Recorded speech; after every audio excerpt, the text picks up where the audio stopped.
listening to the ESQ Marketing Podcast, hosted by Matthew Lauren, president of ESQ Marketing, where he features successful solo and SMB law firms from all over the United States. Now, let's get started with the show. Hey, I'm Matthew Lauren, president of ESQ Marketing, and you're listening to the ESQ Marketing Podcast, where I feature successful solo and SMB law firms from all over the United States. This episode is brought to you by ESQ Marketing. We help law firms generate more clients and cases using search marketing. And speaking of successful law firms, I'm excited to have Charles Lamberton of Bracken & Lamberton on the show today. Charles is a Pittsburgh employment discrimination lawyer and wrongful termination attorney who has recovered millions of dollars for his clients. He represents executives, managers, and professionals in high-end discrimination, retaliation, sexual harassment, and severance cases. Charles, welcome to the show. Happy to be here. That's pretty cool, man. We've had some unique attorneys on the show. We've had like an insurance attorney. We've had we've had a lemon law attorney and a marketing person for a lemon law firm, consumer rights protection, and but never an employment lawyer. Excellent. All right. Yeah. Well, breaking new ground. Yeah, right. So I know that you're kind of in a transition phase for your brand and your firm. Are you able to share a little bit about what you have going on in the works? Sure. Yeah. So I have been essentially practicing as a solo for coming up on 20 years. This last year, I decided to merge practices with another lawyer in town here in Pittsburgh who does both employment law like me, but also has a nice personal injury practice. And we get along really, really well. He's an aggressive lawyer. It's a really good match. And we're going through the process of constructing the new physical space, getting all the contracts executed in the name of the new law firm, everything that you do when you merge your practice with another lawyer. It's tedious, but it's exciting at the same time. And obviously there's a branding campaign that's going on. You and I have talked a little bit about it in the past. It was slowed down a little bit with the COVID-19 for sure. Yeah. situation. I think that kind of threw a wrench in a lot of people's timelines, but things are moving again now, and we're looking forward to launching the new website and the new print ads in the very near future. So the merger of your two firms, your two brands, was that kind of like a business play to expand your exposure, your referral network, or what kind of motivated that relationship? Yeah, I mean, also all of the above. There's always a bit of a myth if you practice by your own that you might not be able to handle a certain kind of case that's too big for you or requires too many either human resources or financial resources. And it's getting away. I mean, it's never been true for me just because of the way I work, but there is a myth about that starts to disappear the more attorneys that you associate with. I think that there's in employment law, and I'm not sure I've figured out the reason why this is, but if you look at the people who practice employment law, they tend to either be on their own or in very small firms. That's just something that is true from city to city to city across the country. And, historically, it's a very collegial bar. So we've always been able to pick up the phone and call our colleagues, bounce ideas off them, talk to them about factual situations and cases, share work product, even though these other lawyers are technically our competitors. We have that high degree of collegiality, but there's nothing quite like having somebody that you're really close to, that you share space with, that you can just pop over, stick your head inside his or her office, bounce the ideas off them, get a little moral support. It's just a really good thing to have. And we anticipate that the firm is going to grow quite a bit in the next couple of years. That's awesome. I love that. Yeah, and I see parallels in my industry to what you just said, because obviously we focus on SEO. I've been at other agencies and other companies that focus on specific marketing or whatever their specific skill set is, and it really helps to have referral partners and other professionals that you can tap, because obviously, we know our strengths, but when you encounter someone that needs something different, it's always cool to have a network that you can refer them to. So that's really neat that you guys could do that in the legal industry too. Cool. Thank you. So Charles, take me back to the beginning of when you started. So you have the Lamberton Law Firm, which is the employment one, before you merged these two. Take me back to the beginning. What was it like starting that firm off?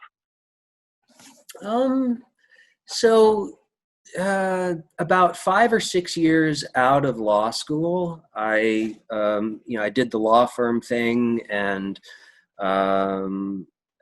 you start to know a little bit about what you're doing after 5 or 6 years. It actually takes that long to get a sense of, I can handle this case without a lot of coaching or input from other people. So I did not really enjoy being somebody else's employee. It just, there are things that go along with that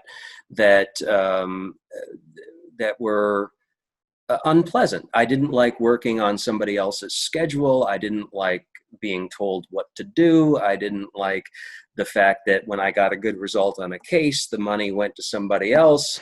There were just things, and now some people are very happy being employees. It's nice and predictable. There's a regular stream of income. You have some benefits, health insurance and other things that you have to provide for on your own when you are on your own. But after about 5 or 6 years, I just, kind of looked at, how is it that I want to practice? And do I want to continue to be, an employee and eventually a partner in a law firm? And the answer to that was no. So I went out on my own, and I didn't have a lot of clients at the time. So it was a little bit of a risk, but in Pittsburgh, at least, we have such a vibrant county bar association that you just, if you take advantage of the opportunities it has to offer, all of the different sections and committees and different groups that you can get involved with, you meet so many other lawyers from disparate practice areas. You get to know them over time. The worst case scenario is you're making new friends. But all of these people, of course, are referral sources. And so I really dove into that maybe the first 4, 5, 6 years that I was out on my own. I did have an advertising campaign, not substantial at the time, but to get the word out.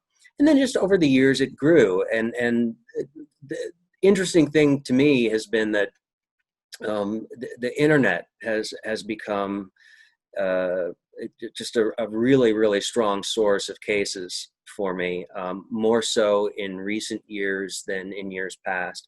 I'm not sure I know the reason for that. Maybe it's just technology is becoming more pervasive, and more people have it. More and more people use their smartphones to, do a quick search for, a wrongful termination. I'm not sure I know the answer, but I do know that I get more calls from, people calling me because they found my website than attorney referrals. And it did not used to be that way. That's cool. That's cool. You see that changing. And I hear the referral aspect of it from a lot of people. Everyone I ask that question, it's always like, my primary source of clients was always referrals before I did any kind of marketing or any kind of, intentional sales or any kind of campaigns like that. So, I feel like that's probably comforting to new attorneys that are trying to get out there and start their own firm. Like maybe they're worried they got to spend a ton of money on advertising, or, I got to get some billboards up, or, I got to do some bus wraps or something.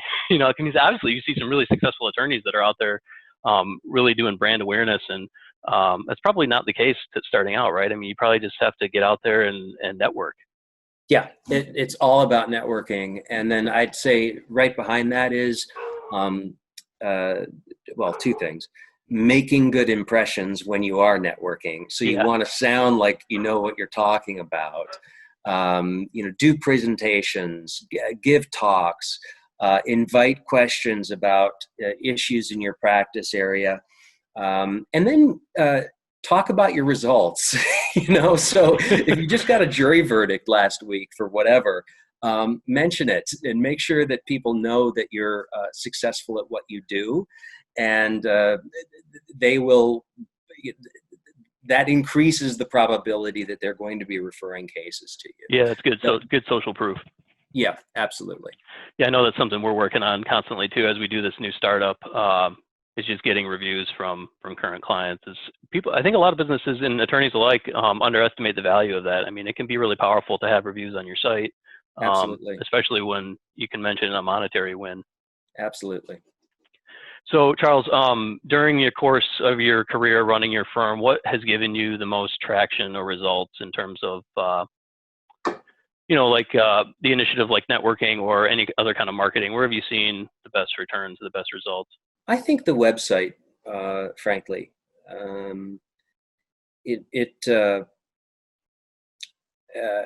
I found good people, as I think you know, Yeah. and they did a really good job for me for a lot of years. And there's something about I think the picture that's depicted on the homepage that when people come across it, they stop and they read a little bit about what's on there, and then I get an email or I get a phone call. And the website has been, and the money spent on the SEO.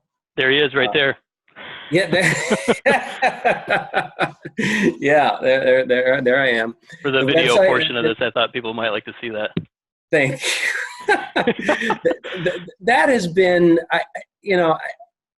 that's been what has caused people to reach out. I mean, there are a lot of law firms out there that put up these, smiling headshots of their attorneys, and that's fine. But what ends up happening is you look like every other lawyer that is advertising their services. And people, especially on the plaintiff's side, they're looking for someone. And look, I'm not saying I'm the only guy out there that'll fight for a client, but they're looking for the appearance of someone who will do that for them, and that is what you're projecting on your website, because they haven't called you yet. All they're seeing is a depiction of you, and so you want that projection of you to project your brand and what you're going to deliver for the client. And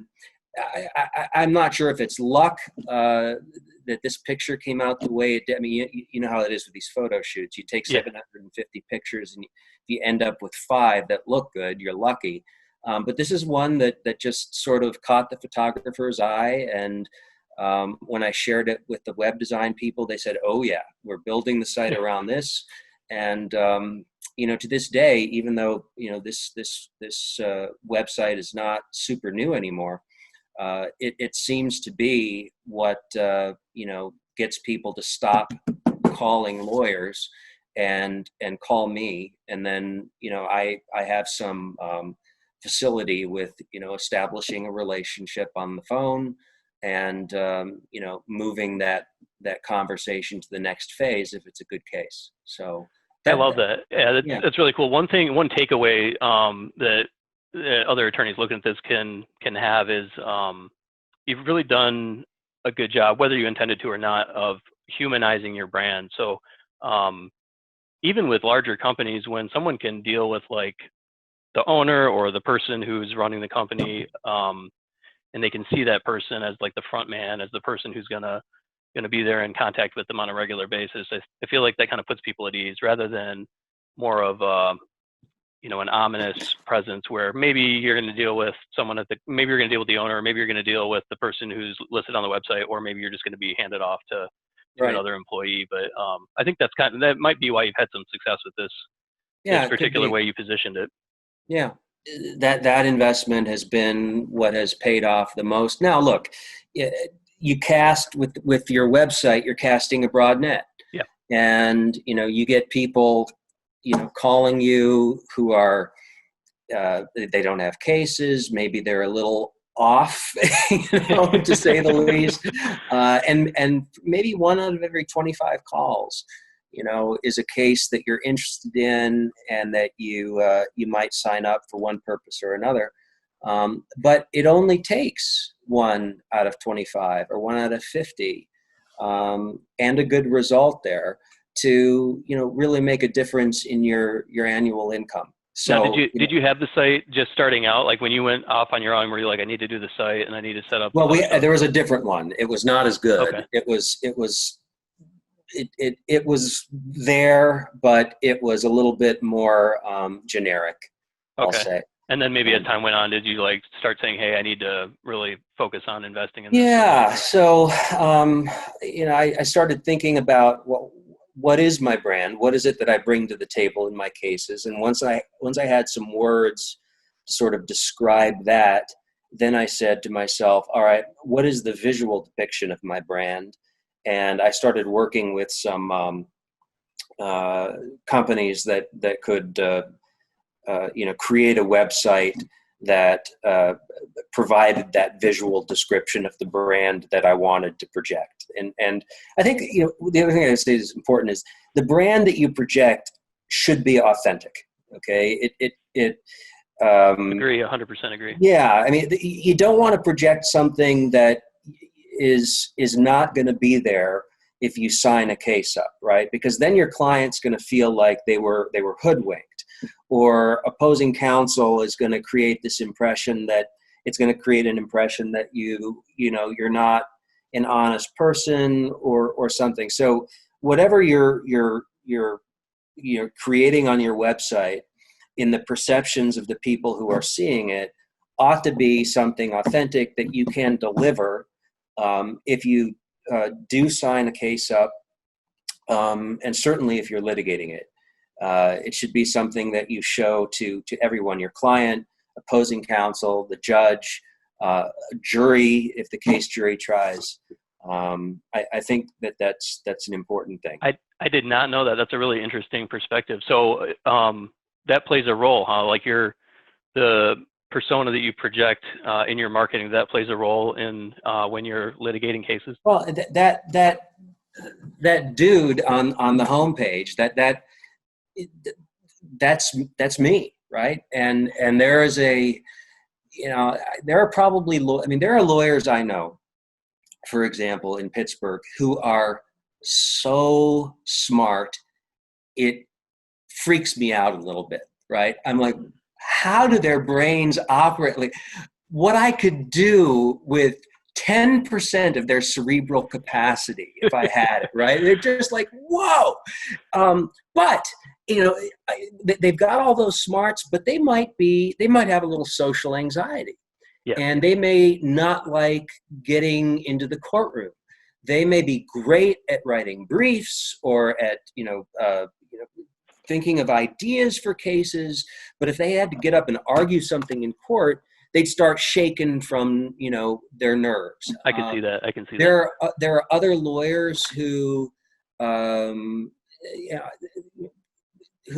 different things that they bring to the table. What I bring to the table is I get a case. If it's a case I believe in, and those are the only cases that I sign up, I immerse myself in it. I don't have a high volume practice. That's by choice. And, I cross every T and dot every I, and I am spending, on Friday nights late, I am working my cases because I want to be doing that. That is what I bring to the table. And, when I get into a deposition or I get into court, that intensity, whatever is going on inside me that motivates me to approach my cases that way, is there, but amped up even some more, right? Because now you're confronting opposing counsel, you're delivering something to a judge, you're trying to persuade a jury, and so it's amplified even more, and that's what I bring to the table. I don't know that I am. I'm smart enough. I don't want to toot my own horn, but am I the smartest? No, I wouldn't say that. But I really, really, really dig in on my cases, and there's you can't let, because litigation is on a good day it's just adversarial. You really do need to send a message early on to lawyers representing the other side, who's boss. And some lawyers, for better or for worse, they think that they can get away with certain things, or talk a certain way, or try to intimidate your client. And you need to have the sort of the ability to shut it down fast, and assert yourself as the alpha in the room. That is badass. Well, it's true, and there's a fine line between, like I said, it's got to be authentic, and the legal profession it's a profession, and you have to stay within the bounds of professionalism. And I'm not talking, you can't sit there and scream at people, Sure, or yeah. threaten them, but there's a way of doing it, and if you're going to litigate cases, you have to be able to do that. And otherwise your clients, they're already disadvantaged, at least in my practice area. They are, more often than not, working class people. They've had something bad happen to them at work. They've lost a job. They don't have anywhere near the resources of the company that has fired them, or demoted them, or whatever the case is. And unless they have a very strong advocate to stand up for them, they'll get eaten alive. And it's our job, I think, to eat the other side. Well, that's great, man. That's great that we got people out there like you that are so passionate about it, and that take your. That's a long rambling. But, no, I think that's really valuable to hear, and especially the part about letting the other side know who's boss. And I totally get what you're saying. Just portraying an image of authority based on knowledge and experience and passion for what you do. So I feel like that's really powerful for your clients. Thank you.